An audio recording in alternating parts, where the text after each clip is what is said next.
bitta narsaga tushunmayman-da, amerikanskiy YouTube'da o'zi kim qo'ygan shunaqa amerikanskiy YouTube deb turib, xayrgacha hayronman. Misol uchun siz O'zbekistondasiz, Qirg'izistondasiz, agarda siz shu O'zbekistondan turib kanal ochdingiz va o'zbekcha gapirib ketyapsiz, bu o'zbekskiy kanal bo'ladi.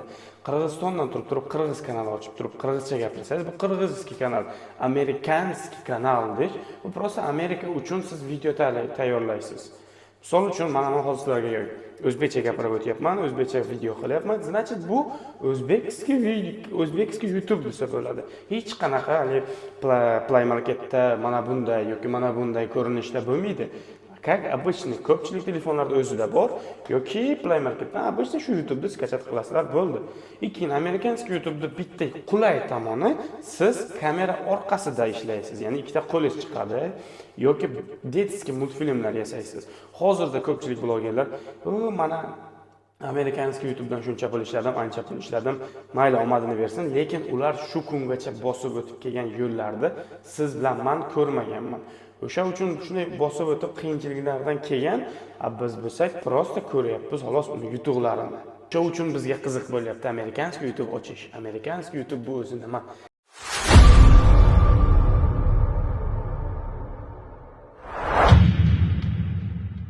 Assalomu alaykum, hammaga o'rtoqlar, sizlar bilan Nazirov kanali. Ha, o'sha sizlar yomon ko'rgan Nazirov Instagramda emas, endi YouTube'da ham bor.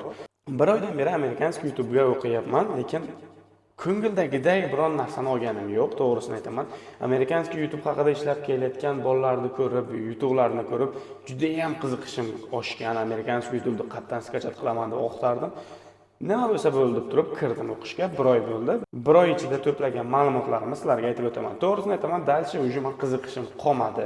Chunki men kamerani oldida ishlashga o'rganib qolganman. 2019-yildan beri YouTube'ga video syomkalar qilaman. Lekin hech qanday pul ishlaganim yo'q, lekin to'xtab qolganim yo'q.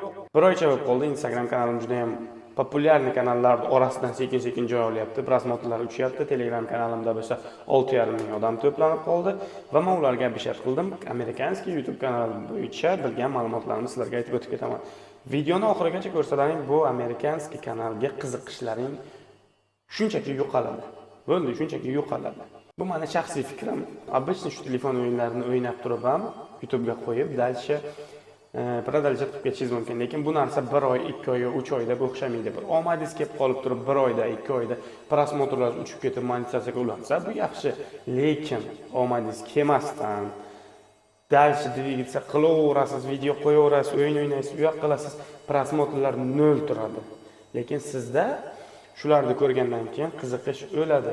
Men amerikanskiy YouTube kanal ochdim, montaj qilishni bilaman, kanal ochishni bilaman, hamma narsani bilaman. Menga bu narsa oddiy bo'ldi.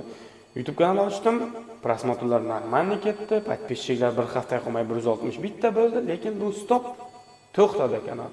Mana ko'rishlaring mumkin, yurmadi, boshqa yo'q. Keyin yana bir marta boshqatdan ochdim va long video bu uzun videolar qo'yishni boshladim. Xuddi shu videolar 300, 400, 3000 minglab olishni boshladi. Yana salgina qiziqish o'tdi. Lekin detskiy videolarni qo'yib kelayotganim qonimni qaynatyapti.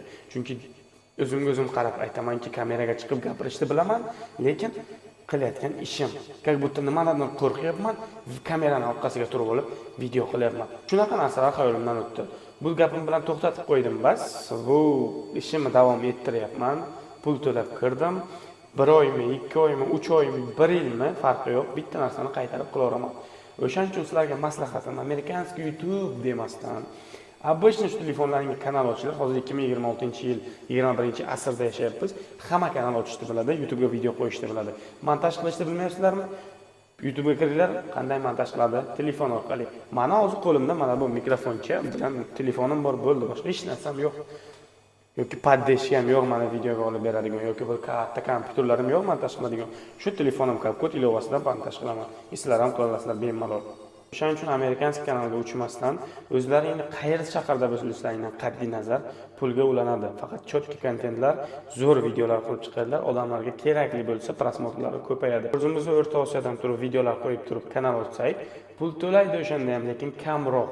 Bu deganim 5 ta panjani og'ziga tiqmaylik. Kameraga chiqib gapirishmi? Bo'ldi, kameraga chiqamiz, gapiramiz. Nimani gapirishga farqi yo'q. Siz qaysi sohada ishlaysiz? Misol uchun powermi? Bo'ldi, tars chiqing, ovqatlarni pishirib chiqing, bo'ldi. Siz stroykada ishlaysizmi? Stroykaga qo'ying. qilayotgan ishlaringizni gapirib chiqing. Mashina ustasimisiz? O, вообще zo'r mashina ustasi bo'lsangiz. Mashina ustasi. Misol uchun meni mashinam ko'pincha buziladi. Kirib turib, mana shu narsani qanday almashtiraman? Tab kiraman, sizni kanalingizdan topaman. Shunga o'xshagan videolarni chiqarurlar. Misol uchun meni qishlog'imda qandaydir video chiqarib qo'ysam, qishlog'imdagilar ko'rsa, "Voy, Nazirov shunaqa video chiqardi. Ko'rdingmi, anaqa bo'ldi." Misol uchun shutka qilib, ya'ni hazil qilib turib, "Men shunaqa qarz bo'ldim" yoki "Men shu Zolotoy kanaldan qarz bo'ldim" deb chiqib qo'ysam, ota-onamga aytib boradi, "O'g'ling, o'sha qarz ekan, anaqa ekan, qara, nima qilib yurgan." Bu prosta yumor videoligini meni qishlog'imdan ko'pchiliklar bilmaydi. O'sha uchun hech narsani qaramang, e'tibor bermang. Men e'tibor berib 7-8 yil umrim o'tdi. Hozir men nima bo'lsa videoga gapirib chiqaman. Bundan keyin kontentlarim qanaqa bo'ladi bilmayman, lekin sizlarga foydali bo'ladigan umiddaman. Instagramda million prosmotr bo'lsin, lekin prosmotrga Instagram pul to'lamaydi. Qoq qizdan reklama, datellar reklama berib qo'ysa, o'shanda pul berishi mumkin.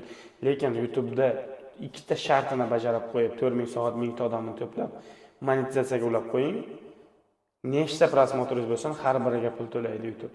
Chalkash qilib gapirdim. To'g'ri tushunasizlar. Bu meni birinchi video roligim. Bundan sizlar bilan Nazirov bo'ldi, o'sha sizlar yoqtirmayotgan. Ko'rishguncha.